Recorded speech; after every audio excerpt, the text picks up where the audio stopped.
नमस्कार मित्रांनो, हा आहे 13 वर्षापूर्वीचा इंटेल पेंटियम ड्युअल कोर जो आम्हीच असेंबल करून दिलेला होता आमच्या कस्टमरला.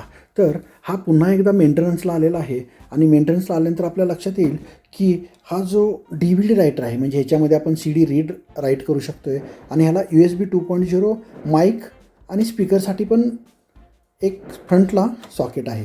त्यानंतर हे पॉवर बटन खराब झाला आहे तरी पण प्रॉपर वर्किंग करत असल्यामुळं कस्टमरला हाच PC कंटिन्यू करायचा आहे. आणि हे जे आहे ते रिसेट स्विच. तर आपण सर्वात प्रथम PCचं बटन ऑन करूया आणि पॉवर सप्लाय ऑन करूया. त्यानंतर हे बटन प्रेस करूया ज्याच्या थ्रू PC चालू होईल. तर अशा पद्धतीनं आपला PC चालू झालेला आहे. किती वेळामध्ये चालू होतो आहे बघूया, कारण आपण ह्याला मेंटेनन्स करून SSD आणि रॅम अपडेट केलेले आहे. तर अशा पद्धतीचा PC जो रेग्युलर आणि बेसिक वर्किंगसाठी बऱ्याच लोकांच्याकडून वापरला जातो, कारण मेंटेनन्स करणं किंवा नवीन PC घेणं पॉसिबल नसेल आणि हा टाकून देण्यापेक्षा वर्किंग केलेला कधी पण बेस्ट आहे. तर अशा पद्धतीनं बघा, Windows 7 याच्यावरती आपण इन्स्टॉल केलेला आहे आणि हा विदिन लेस दॅन 30 to 45 सेकंडमध्ये चालू होऊन जातो. या पद्धतीनं हा PC चालू झालेला आहे. तर आता आपण आतमध्ये कोणकोणत्या गोष्टी आहेत त्या बघूया. तर त्यासाठी मी PC थोडासा वेगळा करेन.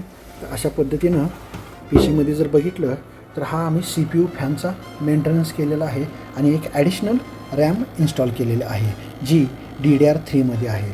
आणि ह्याच्या खालती जर बघितलं, हा PCI स्लॉट आहे, हा ब्ल्यू कलरमध्ये दिसणारा. आणि हे PCI लॅन कार्ड जोडलेला आहे ॲडिशनल.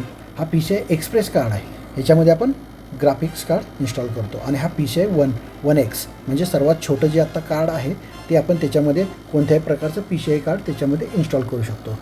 अशा पद्धतीनं हा मेंटेनन्स केल्यानंतर एकदम चकाचक आणि क्लिअर दिसतो आहे. हा आहे SMPS जो आपण आत्ताच नवीन बसवलेला आहे.